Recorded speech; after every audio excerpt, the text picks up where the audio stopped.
Apa jadinya jika seorang janda TKW yang pulang dengan luka justru menemukan cinta sejati di kampung halamannya? Ini adalah kisah nyata yang menyentuh hati, tentang Lestari, janda berusia 38 tahun yang kembali dari Taiwan dengan hati hancur, dan Bagas, pemuda 24 tahun yang tak pernah memandang status atau usia. Lestari pulang membawa beban masa lalu. Ia dikhianati suaminya yang selingkuh di tanah rantau, dan anak-anaknya dititipkan ke mertuanya. Tak ada yang menunggunya di bandara. Ia pun kembali ke kampung dengan langkah gontai. Di tengah luka dan keputusasaan, ia bertemu Bagas, anak juragan sawah yang justru terpikat pada kesederhanaannya. Kisah ini mengalir dengan konflik batin, penolakan keluarga, hingga perjuangan cinta yang nyaris pupus. Tapi cinta mereka lebih kuat dari gunjingan dan usia. Video ini akan membuatmu meneteskan air mata. Percaya bahwa cinta sejati bisa datang dari arah tak terduga. Jangan lupa untuk like, komen, jika kamu pernah mengalami cinta yang penuh perjuangan. Subscribe untuk kisah nyata menyentuh lainnya di channel Pensil Bahagia.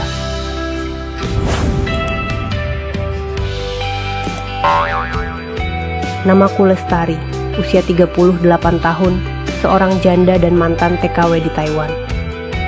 Aku meninggalkan kampung 5 tahun lalu demi mengejar harapan-harapan untuk keluarga kecilku, untuk suami yang kucintai, dan 2 anakku yang masih kecil.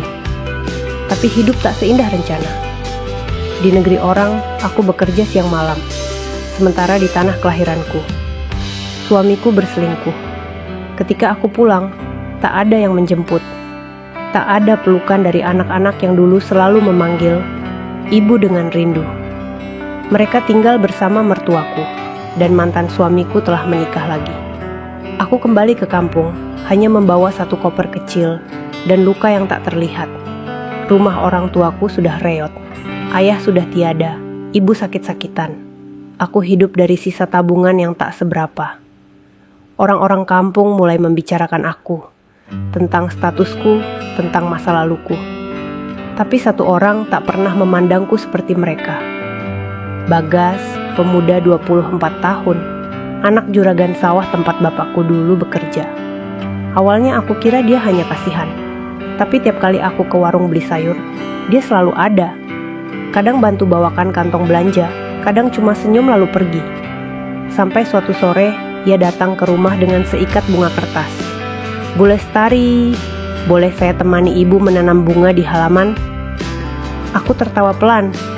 "Bunga ini untuk siapa?" "Untuk ibu, biar halaman ini punya warna, seperti senyum ibu yang jarang kulihat." Sejak hari itu, kami sering duduk di beranda, bercerita. Kadang aku ceritakan Taiwan, kadang dia bercerita tentang sawah. Bagas bukan sekadar muda, tapi matang. Ia sabar mendengarkan, bahkan ketika aku menangis dalam diam. Desas-desus mulai muncul.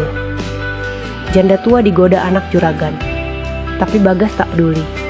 Ia malah datang ke rumah ibuku meminta izin untuk melamarku. Saya tahu Lestari lebih tua dari saya. Saya tahu dia pernah terluka, tapi saya mencintainya bukan karena masa lalunya. Saya ingin bersamanya membangun masa depan. Ibuku meneteskan air mata. Ia menggenggam tanganku, lalu menatap Bagas. "Kalau kamu bisa bahagiakan anakku, bawalah dia dengan niat yang baik." Pernikahan kami sederhana. Di bawah tenda dari terpal, dihiasi janur dan bunga kertas. Orang-orang kampung berdatangan, sebagian memandang sinis, sebagian lainnya hanya heran. Tapi aku tak peduli. Yang penting, hari itu aku tak lagi pulang dalam luka. Aku pulang dan dipeluk oleh cinta. Hari-hari setelah pernikahan, kami tak selalu indah. Masyarakat tak mudah diam. Mereka bilang aku hanya mengincar harta Bagas. Sebagian bahkan mengira aku menyihirnya. Ibunda Bagas, Bu Darmi, awalnya menolak kehadiranku. Ia merasa harga diri keluarga tercoreng, karena anak semata wayangnya menikahi janda, apalagi yang lebih tua. Anak muda kok nikah sama janda TKW, apa kurang gadis di kampung ini? Aku tak marah, aku hanya diam. Karena aku tahu cinta tak perlu dijelaskan, hanya cukup dijalani. Bagas selalu berdiri di sampingku. Setiap hari, ia mengajakku turun ke sawah, mengenalkanku pada pekerjaannya, pada ladang yang luas dan hidup yang bersahaja. Suatu pagi, aku terbangun lebih dulu. Aku lihat Bagas masih tertidur di tikar pandan kami. Wajahnya tenang, damai. Saat itu aku sadar, cinta bukan tentang usia. Cinta adalah tentang siapa yang rela menggenggam tanganmu, bahkan saat dunia melepasmu. Suatu ketika, ibuku sakit keras. Aku panik, tak tahu harus berbuat apa. Rumah sakit menolak karena kami belum lunas tunggakan sebelumnya. Aku menangis di depan puskesmas, memeluk lututku, tak tahu harus kemana.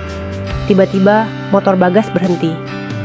"Ayo, kita ke rumah sakit besar. Urusan biaya, saya yang urus." Aku tahu dia menjual sebagian sawah warisan dari ayahnya, hanya untuk ibuku, untuk wanita tua yang bahkan belum sepenuhnya menerima keberadaannya sebagai menantu. Kalau aku cinta kamu, aku juga harus cinta keluargamu, kan? Lambat laun, ibu Bagas luluh. Saat aku merawatnya saat demam, saat aku bantu memasak tanpa diminta, ia mulai melihatku bukan sebagai janda, tapi sebagai istri anaknya. Pada suatu sore, ia mengajakku duduk di serambi rumah. "Kamu kuat, Taribu salah nilai kamu. Tapi kamu jangan patah. Ya, perempuan kayak kamu cuma ada satu di dunia. Jangan biarkan dunia patahin kamu." Aku tak bisa menahan air mata. Hari itu aku merasa, akhirnya aku benar-benar pulang. 3 tahun berlalu. Aku dan Bagas kini punya satu anak. Kami beri nama Harapan, sebab ia lahir dari 2 hati yang tak sempurna, tapi saling melengkapi. Di pematang sawah, kami sering duduk bersama. Seperti dulu, kadang kami bicara, kadang kami diam. Tapi dalam diam itu ada cinta, ada luka yang kini sembuh, ada duka yang telah kami kubur. Aku Lestari, bukan lagi janda yang pulang dengan luka. Aku adalah wanita yang akhirnya tahu bahwa cinta sejati kadang datang dari arah yang paling tak kita duga, dan dalam bentuk yang tak pernah kita bayangkan. Cinta tak peduli pada usia, status, atau masa lalu. Yang penting adalah keberanian untuk memilih dan bertahan.